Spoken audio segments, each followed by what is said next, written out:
지난 베트남 선교 포럼에서 정말 소중하고 귀한 선교사님들을 많이 만나 뵈었습니다. 그 중에 시엔립에서 만난 선교사님 한 분이 저를 상당히 흥분시켰습니다. 이분은 23년 전에 캄보디아 프놈펜에 파송이 되어서 사역을 하셨어요.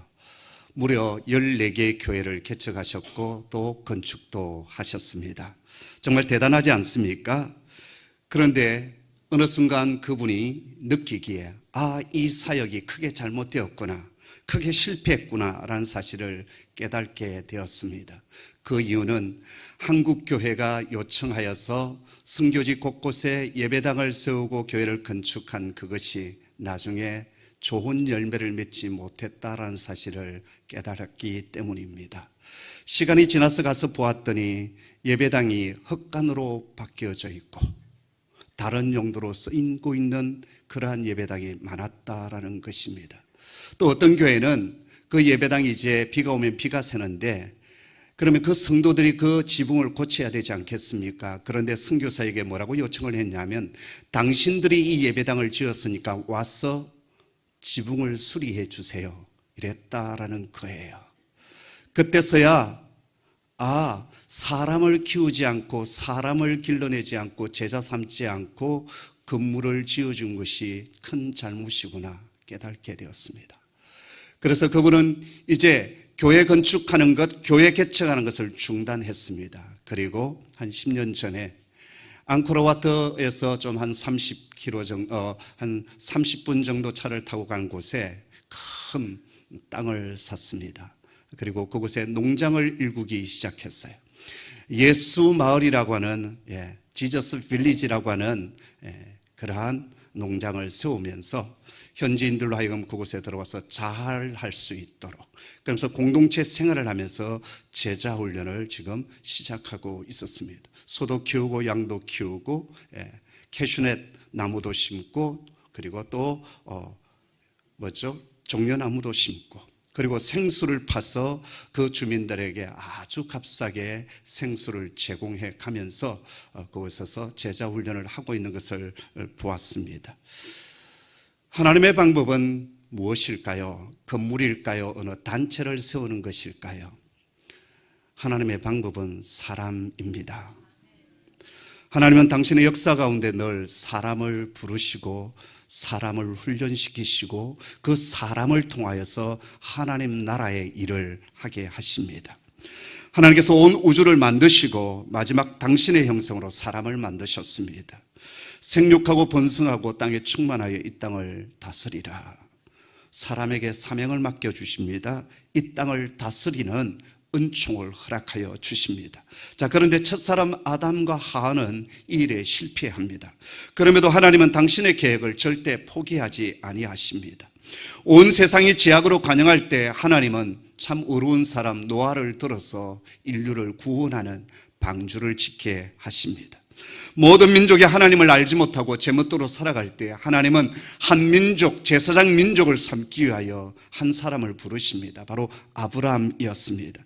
아브라함아, 너는 너의 본토 친척 아비집을 떠나라. 내가 내게 지시할 땅으로 가라. 내가 너로 큰 민족을 이루고 내게 복을 주어 네 이름을 창대케 하리니 너는 복의 근원이 될지라. 큰 민족을 이루고 복의 근원 되게 하셔서 수많은 민족과 백성들이 하나님의 백성 되게 하는 것, 그 일을 위하여 하나님은 갈대아 우르에서 우상을 섬기고 있는 아브라함을 부르십니다. 그리고 아브라함은 그 하나님의 부르심 앞에 본토 친척 아비집을 떠납니다. 갈 바를 알지 못하지만 믿음으로 떠났고 그 아브라함을 통하여 한 민족을 이루게 하십니다. 이스라엘 민족이 애굽 땅에서 400년 동안 억압 속에 신음하고 있을 때 하나님은 저 미디안 광야에서 양무리를 치고 있었던 80대 노인 모세를 부르십니다. 애굽 궁정에서 왕자로 40년 자랐던 그가 이제 할아버지가 되어서 저 광야에서 양무리를 치는 목동이 되었습니다. 이제 생을 마감해야 될 그 시점에 하나님은 모세에게 찾아오시고 그 떨기나무 불꽃 가운데서 모세야 모세야 네가 선 곳은 거룩한 곳이니 네 발에서 신을 벗어라라고 말씀하십니다. 그러면서 하나님 당신 자신이 어떤 분이신지를 알려주십니다. 나는 네 조상 아브라함의 하나님, 이삭의 하나님, 야곱의 하나님이다. 내가 애굽에서 신음하고 있는 저 백성을 이끌어내기를 원하는데 네가 쓰임받기를 원한다. 가라 라고 말씀하십니다. 결국 모세는 하나님의 부르심 앞에 순종하지 않습니까? 그리고 그 백성들을 그 압제와 고통과 신음 속에서 구원하여 내는 위대한 지도자가 됩니다. 하나님의 역사는 이 땅을 구원하고 회복케 하는 역사입니다. 그리고 그 회복을 위하여 하나님의 방법은 사람입니다. 사람을 부르십니다. 그리고 그 사람을 훈련시키십니다. 그리고 그 사람을 축복의 통로로 삼으시고 길어 모셔서 이 땅을 구원하고 회복하십니다.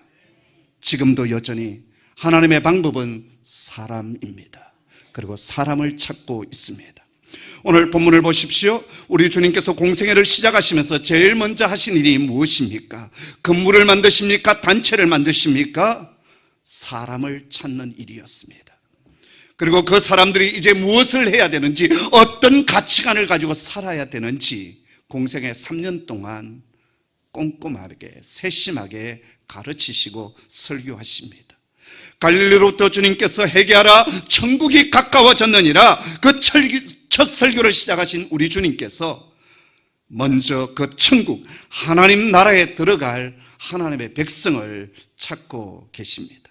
여러분, 나라가 있기 위해서는 백성이 있어야 되지 않습니까? 아무리 땅이 있다 할지라도 백성이 없으면 나라는 존재할 수 없는 겁니다. 하나님의 나라, 하나님께서 통치하는 나라, 바로 그 나라에 그 통치를 받는 백성이 있어야 되는 겁니다. 그 나라의 백성을 지금 주님은 찾고 계십니다. 하나님의 주권과 통치 아래서 아버지의 뜻을 따라서 살아가야 될 그 하나님의 백성을 지금 주님은 찾고 부르시고 계십니다. 신약 성경에서는 그런 사람을 제자라 그렇게 부르고 있습니다. 오늘도 주님은 이 세대를 구원하고 복음으로 회복할 당신의 백성, 당신의 제자들을 찾으시고 부르시고 계십니다. 그리고 당신께서 행하신 그 일들을 그 제자들에게 맡겨주시기를 기뻐하십니다. 우리는 이 부르심 앞에 이제 어떻게 응답해야 할까요? 오늘 본문 말씀 속에서 저와 여러분이 응답해야 될 것들이 있음을 분명히 알려주십니다. 여러분 18절 말씀을 함께 읽습니다. 함께 읽죠. 시작. 갈릴리 해변에 다니시다가 두 형제 곧 베드로라는 시몬과 그 형제 안드레가 바다에 그물 던지는 것을 보시니 그들은 어부라. 아멘. 지금 주님께서 첫 번째 사람, 첫 번째 제자를 부르고 계십니다. 여러분, 항상 첫 번째 사람, 첫 멤버가 중요하지 않습니까? 그런데 주님께서 처음으로 부르시고 선택하신 첫 사람들은 어떤 사람들이었습니까? 공부를 많이 한 사람? 재능이 많은 사람? 세상적으로 뛰어났던 사람? 그런 사람들이었습니까? 인간적으로 볼 때 그들은 그렇게 뛰어난 사람들이 아니었습니다. 주목받은 사람들이 아니었어요. 학식도 없었고 재물도 없었고 평범한 갈릴리의 물고기를 잡는 어부들이었습니다. 근데 주님은 그런 사람을 첫 번째 사람, 첫 번째 제자로 부르십니다. 첫 사람들 뿐만 아니라 대부분의 제자들도 역시 그러했습니다. 수년 전 어느 책에서 제자들에 대한 이런 글을 읽은 적이 있습니다. 나사렛 예수기야, 당신이 의뢰한 12명의 이력서를 검토하고 심리 테스트와 직업 적성 검사 자료를 모아 컴퓨터에 넣어 결과를 뽑아 보았습니다. 일반적으로 그들은 기아가 계획하는 새로운 단체의 간부 사원으로 적합하지 않습니다. 전반적으로 학력이 낮고 단체 생활을 할 능력이 없으며 협조 정신이 약해 경영 관리자로서 부적합합니다. 시몬 베드로는 정신적 안정성이 결여되어 있고 성격이 가격해 지나친 부분이 많습니다. 안드레는 한마디로 무능력합니다. 다른 사람을 지도할 만한 사람이 되지를 못합니다. 세베대의 아들 야고보와 요한은 회사의 이익을 제쳐놓고 자신들의 이익만 챙기기에 급급한 사람들인 것 같습니다. 도마는 매사에 부정적이고 질문은 참 많지만 추진력을 갖고 일할 사람은 아닙니다. 마태는 자신의 이익을 위해서 무엇이든지 할 수 있는 사람입니다. 알피오의 아들 야고보와 다데오 두 사람은 사회혁명을 노리는 과격분자들입니다. 불온 사상에 감염되어서 기아가 이룰 온건한 기업에는 합당치 못합니다. 기하가 추천한 12명 중 긍정적인 대답을 들을 수 있는 한 사람은 단 한 명, 바로 가룟 유다입니다. 그는 능력이 있고 사회에 대한 지식도 풍부합니다. 경영 감각도 있고 상류층 사람들과 교제할 수 있는 지혜와 기품도 갖추고 있습니다. 따라서 본 경영 상담소는 유다 한 명만 추천하고 나머지는 다시 찾을 것을 권고합니다. 제자들 가운데 사실 가장 뛰어난 자는 가룟 유다였습니다. 그런데 그는 실패한 제자가 되고 말았어요. 하지만 나머지 제자들은 어떻게 되었습니까? 하나님 나라를 위하여 자신의 생애 전부를 드렸습니다. 그들에 의해서 신약 성경이 기록되었습니다. 초대 예루살렘 교회가 세워졌고 전 세계에 복음이 전파되었습니다. 한없이 부족하고 평범한 사람들이었지만 주님께서 불러주시고 주님 손에 들려졌을 때 위대한 하나님 나라의 백성, 제자가 될 수 있었습니다. 여러분, 누구의 손에 붙잡힌 바가 되느냐가 중요합니다. 비록 죽은 당나귀 특별하 할지라도 삼손의 손에 들려졌을 때 1000명의 블레셋 군대를 무찌르는 도구가 될 수 있었습니다. 저 들판에 굴러다니던 돌멩이 한 개였지만 다윗의 손에 들려졌을 때 그인 골리앗을 이기는 무기가 되었습니다. 실패한 인생으로 미디안 들판으로 들어가 양무리를 쳤던, 그리고 80세가 되었던 모세가 전능하신 하나님 손에 붙들린 바 되어졌을 때 능력의 지도자가 되었고 홍해를 가르며 그 백성을 광야 가운데 인도해가는, 그리고 가나안 땅으로 인도해가는 지도자가 되었습니다. 말죄였고 꼴찌였던 다윗이 하나님 손에 붙잡힌 바 되었을 때 위대한 하나님 나라를 세울 수가 있었습니다. 오늘 우리도 힘이 부족하지만 주님 손에 붙잡힌 바 되어지면 우리는 능력의 도구가 될 수 있습니다. 우리의 가정을 회복할 수 있는 축복의 아버지가 될 수 있고 이 세상의 어둠을 몰아낼 수 있는 빛의 자녀가 될 수가 있습니다. 주님은 오늘 첫 제자를 부르시면서 뭐라고 말씀하십니까? 19절 말씀인데 함께 읽습니다. 함께 읽죠? 말씀하시되 나를 따라오너라 내가 너로 사람을 낚는 어부가 되게 하리라 하시니. 아멘. 첫 제자를 부르시면서 주님께서 하신 말씀은 내가 되게 하리라, 그렇게 말씀하십니다. 아직은 아닙니다. 아직은 완성되지 않았습니다. 그러나 사랑의 주님께서 그렇게 만들어 가실 것이다 라고 말씀하여 주십니다. 이미 너희가 완전하기 때문에, 너희가 다 성장했기 때문에 나를 따라오너라, 그렇게 말씀하지 않습니다. 너희가 순종하여 나의 요청에, 나의 부름 앞에 응답하여 나오면 내가 그렇게 만들어 갈 것이다, 주님 말씀하십니다. 여러분, 우리에게는 참 문제가 많습니다. 우리 자신, 내가 내 자신을 바라봐도 얼마나 허물이 많고 또 불완전한지 모릅니다. 그러나 그런 우리들이지만 우리의 모든 것을 주님 앞에 맡겨드릴 때 주님 우리를 다듬어 주시고 우리를 사용하여 주신다라는 거예요. 문제는 그분의 손에 누가 붙들리느냐, 여기에 달려 있습니다. 어둠의 권세에 붙잡히면 사단의 자녀가 됐지만 주님 손에 붙잡힌 바 되어지면 주님 나라, 하나님 나라의 위대한 리더들이 될 수 있고 쓰임받는 종이 될 수 있고 소망의 사람이 될 수 있으며 권세 있는 사람이 될 수가 있습니다. 그래서 오늘 주님은 우리에게 요구하십니다. 나를 따라오느라 그리하면 되게 하리라 말씀하여 주십니다. 내가 가만히 있는데, 팔짱 끼고 버팅기고 있는데 주님 그렇게 하시겠다 말씀하지 않습니다. 따라오면, 순종하면 그렇게 하시겠다라는 거예요. 아버지의 주권적인 역사가 나를 그렇게 만들어 가시겠다, 그렇게 말씀하여 주십니다. 그 부름 앞에 주님의 첫 제자들은 어떻게 했습니까? 20절 말씀이에요. 그들이 곧 그물을 버려두고 예수를 따르니라. 아멘. 첫 번째로 부름받았던 갈릴리 어부들은 주님의 부르심 앞에 응답합니다. 어떻게 응답하고 있습니까? 첫째, 버릴 것을 버려두고 쫓고 있습니다. 베드로와 안드레는 어떻게 합니까? 배를 버려두고 쫓습니다. 세베대 아들들은 어떻게 합니까? 아버지와 함께 그물을 깁고 있다가 주님의 부르심 앞에 그 그물과 아버지를 버려두고 쫓아가고 있습니다. 아브라함을 보십시오. 고향 친척 본토 아비집을 떠나지 않습니까? 자, 그렇다고 해서 우리가 직장 버려두고 가정 버려두고 떠나라, 그런 뜻은 아닙니다. 주님을 따르기 위해서 내려놓아야 될 것, 포기해야 될 것이 분명히 있다라는 것입니다. 내가 주인 삼은 어떤 것들이 있지 않습니까? 그래서 내 주 대신 주 앞에 나가서 내가 주인 삼은 그 모든 것을 내려놓는, 그것이 우리가 주님의 제자가 되는, 주님의 나라 백성이 되는 첫 번째 단계입니다. 두 번째는요, 계속 따르고 있다라는 거예요. 현재 진행형으로 나오고 있습니다. 한 번만 따른 것이 아닙니다. 계속 그분을 추구하고 그분을 따르고 있습니다. 한 번 따르다가 쑥 틀린다고 떨어져 나가지 않았습니다. 이 제자들에게 실패가 없었겠습니까? 신앙의 굴곡이 없었겠습니까? 수많은 회의와 번민의 시간, 고통의 시간이 분명히 있었습니다. 수많은 좌절과 실패의 시간이 분명히 있었습니다. 그럼에도 그들은 계속 주님을 추구하고 주님을 따르는 일에 멈추지 않았습니다. 그렇게 주님께서 그들을 그렇게 만들어 주시는 겁니다. 따른다는 것은 세 가지 의미가 있습니다. 먼저는 주님과 함께 거하는 겁니다. 따른다면서 주님과 거하지 않는 사람들이 있습니다. 그분의 품 안에 그분과 더불어 그분의 말씀과 함께 살아가는 겁니다. 두 번째, 주님의 주권 속에 살아가는 거예요. 내 인생의 왕이 내가 아니라 주님이십니다. 이 고백이 있는 거예요. 세 번째는 그분의 가치관 속에 살아가는 것입니다.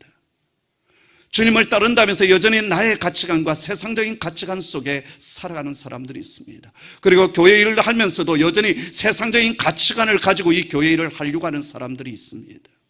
아닙니다. 하나님 나라의 가치관, 하나님의 통치 안에서의 이 교회가 움직여가야 합니다. 마태복음에 보면 우리 주님께서 제자들을 부르시고 난 후에 곧장 5장부터 7장까지 산상수훈의 말씀을 하고 계십니다. 산상수훈의 말씀이 뭔지 아십니까? 바로 하나님 나라의 헌법입니다. 하나님 나라의 가치관이고 하나님 나라의 세계관은 이런 것이다. 그렇기 때문에 너희는 이렇게 살아가라, 그렇게 말씀하여 주십니다. 한 번이 아니라 지속적으로 살아가라는 것입니다. 그것이 하나님 나라의 백성이요 제자입니다. 그래야 할 때 주님께서 우리를 축복의 제사장으로, 축복의 통로로 만들어 가시겠다라는 것입니다. 사랑하는 성도 여러분, 주님의 제자로 주님의 부르심 앞에 응답하는 하나님의 사람들로 일어서기를 주님의 이름으로 축복합니다. 한 번이 아니라 계속 지속적으로 따라가는 사람 되기를 소원합니다. 그 다음 오늘 말씀에서 우리가 또 하나 발견하는 것은 주님께서 어떤 사람들을 첫 제자로 부르시고 계시는가라는 겁니다. 수많은 무리들이 있는데 왜 주님께서 이러한 제자들을 불러주셨을까? 궁금하지 않습니까? 18절에 보면 시몬과 안드레가 그물 던지는 것을 보시니 그들은 어부라라고 했습니다. 여기 주님께서 보신 것이 있었어요. 시몬과 베드로가 그 새벽에 그물을 계속 던지고 있었어요. 아마 밤새도록 그물을 던졌을 거예요. 그런데도 여전히 이들은 그물을 던지고 있습니다. 21절에 보면 야고보와 요한이 그의 아버지 세베대와 함께 배에서 그물 깁는 것을 보시니, 저들은 어떤 사람이었습니까? 그물을 던지는 사람, 그물을 깁고 있는 사람들이었습니다. 그 말은 자신에게 주어진 그 일에 지금 열정을 품고 일하고 있는 사람들이었다라는 것입니다. 마태가 세간에서 자기 업무를 감당하고 있을 때 주님 불러주셨어요. 쉬고 있고 농땡이 뿌리고 있는데 부르지 않았습니다. 자기 일에 최선을 다하는 사람, 자기 일에 열정을 품은 사람, 그 사람을 하나님 부르십니다. 삶의 성공에도 분명한 법칙이 있습니다. 그 중에 하나가 뭡니까? 열정입니다. 자기 일에 열정을 품고 일하는 사람, 그 사람이 세상 일에도 성공하고 승리할 수 있습니다. 우리 교회 청년 출신 중에 김민지 선생님이라는 분이 있습니다. 이 김민지 청년은 학교 다닐 때 그렇게 썩 공부를 잘한 친구는 아닙니다. 그런데 요리를 좋아했고 영양사가 되었습니다. 그리고 파주에 있는 한 고등학교에 이제 영양사로 그가 섬기게 되었어요. 그런데 한정된 그 재정 가운데서 그가 열정을 품고 그냥 식자재 받아서 요리를 하는 것이 아니라 발품을 팔고 최상의 식자재를 구하러 다녔습니다. 노량진 수산시장에 가서 생선을 사더라도 뭘 하나 사더라도 최상의 것으로 또 딜을 해서 가장 값싸게 구입해 왔습니다. 그리고 최선을 다하여 아이들에게 학교 급식을 제공을 했어요. 한 달에 한 번 정도는 우리 일반인도 먹기 힘든 랍스타를 학생들 급식으로 내어주는 거예요. 그래서 그러한 것들이 사진이 찍혀서 학생들의 입을 통해서 전국으로 퍼져나가기 시작했어요. 그러다가 우리나라 대기업에서 그 김민지 선생을 스카우트했습니다. 그냥 스카우트한 것이 아니라 그 대기업의 모든 구내 식당의 총 매니저로 이 친구를 스카우트했어요. 그리고 한 2년 전이었던가요? 유재석 씨가 인도하는 그 뉴키즈라고 하는 그 프로그램에도 나왔어요. 자, 스카우트 할 때 조건이 있었습니다. 당신이 지금까지 해왔던 자유로운 어떤 것들, SNS 활동들, 유튜브라든지 어디 강의가 요청되어지면 그런 것까지도 다 허락을 해주겠다 라고 했어요. 당신이 원하는 곳이 있다고 한다면 미국이든 어디든 가서 그것을 배워올 수 있도록 기회를 제공해 주겠다. 그래서 그 대기업에 가서 지금도 바쁘게 일을 하고 있습니다. 지난번 작년 우리 청소년 제주도 비전 트립에 내려와서 우리 후배들에게 네가 만난 하나님 그리고 네 일에 대해서 열정을 품고 일하고 있는 것을 좀 전해주었으면 좋겠다라고 했더니 그 바쁜 가운데도 시간을 내어서 제주도까지 내려와서 우리 아이들에게 하나님 나라의 꿈과 비전들 또 자기 일에 대한 그 비전들을 나누고 돌아갔습니다. 여러분, 세상 일에도 열정을 품은 사람들이 성공합니다. 하나님 나라에도 하나님 나라의 일에도 열정을 품는 사람, 그 사람을 감당하지 못하는 거예요. 여러분, 열정의 사람 되기를 원합니다. 여러분, 교회 안에 주어진 어떤 일들 작은 일이지만 열정을 품으시기를 바랍니다. 엘토, 열정을 품으십시오.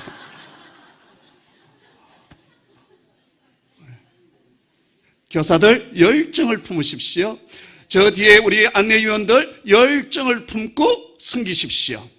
그러면 달라지는 일들이 있게 될 거예요. 놀라운 변화와 새로운 기적의 역사가 일어나게 될 줄을 믿습니다. 두 번째, 이들은 어부였습니다. 어부는 어떤 사람들입니까? 매일매일 도전하는 사람입니다. 어제 실패했다고 포기하지 않습니다. 또다시 그 다음날 그물을 챙겨 바다로 향하는 사람이 바로 어부입니다. 도전하는 삶이 참 아름답습니다. 한번 실패했다고 한숨 쉬며 축치고 앉아있는 사람은 미래가 없습니다. 평범함을 거부하고 다시 도전하는 인생이 쓰임받습니다. 내 나이가 어땠어? 사랑하기 딱 좋은 나이, 쓰임받기 딱 좋은 나이야. 아멘. 또한 어부는요, 믿음의 사람들입니다. 고기가 눈에 보이는 건 아니지 않습니까? 그러나 물속에 고기가 있음을 믿고 그물을 던지는 자가 어부입니다. 믿음의 사람이지요. 그렇기 때문에 주님은 첫 번째 제자로 이 어부들을 부르셨어요. 또한 어부는 부지런해야 합니다. 인내성이 있어야 합니다. 그리고 기술이 필요한 거죠. 그물을 깁는 기술, 던지는 기술, 끌어올리는 기술, 물때를 알고 고기가 어디에 있는지 아는 기술, 이것은 연구하고 열정을 품고 공부하는 자만이 가질 수 있는 기술이에요. 그리고 그 기술을 연마하는 사람이 참된 주님의 제자로 쓰임받을 수가 있습니다. 성도 여러분, 하나님께서 여러분 각자에게 주신 은사들이 있지 않습니까? 그 은사들을 개발하시기를 바랍니다. 썩어질 세상을 위하여 그 은사를 사용하지 마시고 하나님 나라를 위하여 그 은사를 사용하시기를 바랍니다. 하나님의 영광을 위하여 쓰임받으시기를 주님의 이름으로 축복합니다. 자신이 태어난 날짜도 알지 못한 채, 생일도 알지 못한 채 말 한 필의 가격으로 팔려갔던 흑인 노예 한 명이 있었습니다. 그런데 그가 1940년 숨을 거두었을 때 흑인과 백인을 망라하여서 전 미국인들이 존경했던 최초의 흑인이 되었습니다. 노예 해방이 일어나기 전 흑인 노예로 온갖 멸시와 천대 속에서도 그는 공부를 했고, 그를 노예로 삼았던 미국 남부 지역에 큰 흉년이 들었을 때 그 남부 지역을 구원해내었던 사람이 되었습니다. 그리고 흑인 최초로 미국 국회 상원의원에 가서 연설을 했던 사람이었습니다. 처음 그가 계획했던 시간은 10분이었습니다. 주어진 시간이 10분이었는데 앵콜을 거듭해서 무려 1시간 30분 동안 연설을 하게 되었습니다. 바로 그가 땅콩 박사 조지 워싱턴 커버 박사입니다. 근데 바구미라는 곤충으로 인해 더 이상 목화 재배를 할 수 없는 이 남부 지역에 그때 그 토질에 가장 알맞는 식물을 연구하고 재배하게 했던 인물이 바로 조지 워싱턴 커버였습니다. 그의 할머니가 그의 이름을 지어줄 때 너는 비록 흑인이고 노예이지만 미국의 초대 대통령 조지 워싱턴을 능가하는 커버가 되라. 그래서 이름을 조지 워싱턴 커버라고 지어 주었습니다. 그러면서 하나님의 신앙을 가르쳐 주었어요.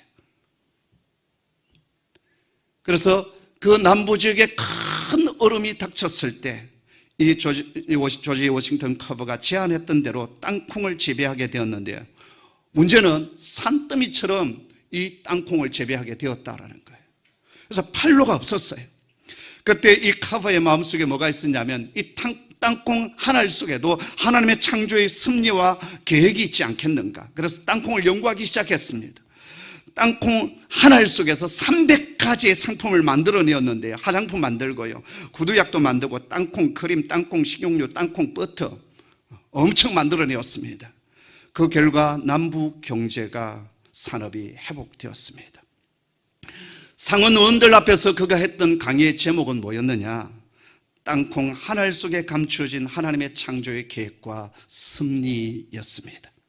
여러분, 땅콩 한 알 속에도 하나님의 계획이 있다면 오늘 나를 향하신, 우리 교회를 향한, 우리 나라와 우리 민족을 향한 하나님의 계획과 섭리가 분명히 있지 않겠습니까? 저는 이번 독일 프랑크푸르트에서 열리는 유럽 코스테에 말씀을 전하기 위하여 다녀옵니다. 유럽 코스테는 유럽 땅에 있는 우리 한인들, 교회들, 그리고 2세들, 그리고 그 땅에 공부하러 간 유학생들을 위한 연합수련회입니다. 이번에는 프랑크푸르트에서 열리게 되는데요. 바쁘고 피곤한 일정 중에서도 제가 이 초청에 응한 이유가 있습니다. 바로 다음 세대였습니다. 유럽 땅에 유학을 갈 정도였다고 한다면 뭔가 꿈을 찾기 위해서 이 친구들이 가지 않았겠습니까? 바로 그들에게 제가 만난 주 예수 그리스도, 제 삶을 회복시키시고 소망을 주시고 여기까지 사용하여 주신 그 하나님을 증거하고 싶었기 때문입니다. 프랑크푸르트 코스테 수련에서 돌아온 뒤에 저는 3월 14일부터 6월 14일까지 3개월 동안 서울 장신대에서 있는 평생교육원에서 진행되는 내장 인테리어 목공학교에 입학을 합니다. 그리고 목공 기술을 3개월 동안 연마할 생각입니다. 일주일에 4일 하루에 8시간 전체 150의 시간을 이제 공부를 하고 또 목공 기능사 자격을 제가 취득할 예정에 있습니다. 제가 이 늦은 나이에 그것도 목사가 목공 기술을 배우는 이유는 이 기술을 사용해서 돈을 벌기 위함도 아니고 취미 생활을 하기 위함도 아닙니다. 저는 홍익교회 담임 목사직을 2025년에 내려놓은 후에 제 남은 생애를 순회 선교사로 헌신하기로 하나님 앞에 기도했고 서운했습니다. 제가 처음 전도사가 되어 목회 사역을 시작한 지 이제 근 40년이 되어 가는데요. 그동안 저는 참 많은 말을 하면서 살아왔습니다. 근데 이제는 말이 아니라 몸으로 섬기며 복음을 전하려고 합니다. 선교지에 갔을 때 가장 필요한 것이 무엇이겠습니까? 바로 우리 주 예수 그리스도의 복음 아닙니까? 그리고 실제적으로 그들에게 필요한 것이 무엇일까 묵상을 했고, 제가 재미있게 할 수 있는 바로 그 일이 목공 기술임을 알게 되었습니다.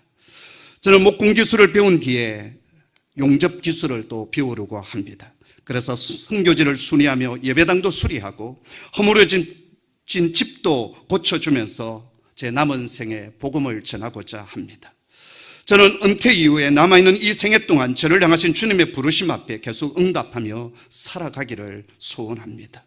전들 편안한 잠자리에서 손주들 재롱 보며 안락한 삶으로 노년을 보내고 싶은 마음이 없겠습니까? 그러나 아무것도 아닌 제 인생 가운데 우리 주 예수 그리스도께서 찾아와 주시고 상처투성이었던 제 마음을 만져주시고 꿈도 소망도 없던 저에게 하나님 나라의 꿈을 심어주셨습니다. 그리고 너무나도 허물 많은 저를 말씀을 전하는 주의 종으로 세워주셨습니다. 그 은혜가 너무 크기에 저는 제 남은 생애를 허투루 함부로 그렇게 보낼 수는 없습니다. 주님께서 부르시는 그날까지 주의 뜻을 쫓아 행하는 제자가 되기를 저는 소원하고 있습니다.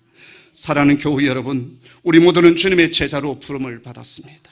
그렇다면 이제 우리 모두는 주님의 뜻을 쫓아 행하는 제자들이 되어야 합니다. 우리에게 주어진 각자의 삶에서 가정에서, 일터에서, 사업장에서, 그리고 공동체 안에서 저마다 주어진 그 일들을 묵묵히 감당하고 열정적으로 감당해 갈 때, 그리고 그 일을 통해서 하나님의 영광을 드러낼 때 하나님은 우리를 통해서 하나님의 나라가 이 땅 가운데 세워지는 것을 보게 될 것입니다. 우리는 할 수 없지만 우리가 믿음으로 순종하면 주님은 우리를 위대한 하나님 나라의 사람들로 분명히 만들어 주실 것입니다. 그 주님의 부르심 앞에 응답하는 하나님의 사람이 되기를 주님의 이름으로 축복합니다. 기도하겠습니다. 아버지 하나님, 수많은 사람들 가운데 저희를 먼저 부르시고 아버지의 백성 삼아주시니 감사합니다. 주님, 무리로 앉아있는 자들이 아니라 주의 제자로 일어서는 그 부르심 앞에 응답해가는 저희들 되게 하여 주시옵소서. 하나님 나라의 가치관으로 충만하게 하여 주시고 우리의 남아있는 생에 주님께서 그렇게 하시겠다 말씀하신 대로 우리 자신을 내어드리며 순종하며 나아가는 아버지의 사람들 되게 하여 주시옵소서. 우리 홍익교회 여기까지 인도해 주시니 감사합니다. 주님, 지나온 시간보다 앞으로의 시간이 더 영광스럽게 하시고 존귀케 하시고 그리고 더 큰 기름 부으심을 허락하여 주시옵소서. 예수님의 이름으로 기도드리옵나이다. 아멘.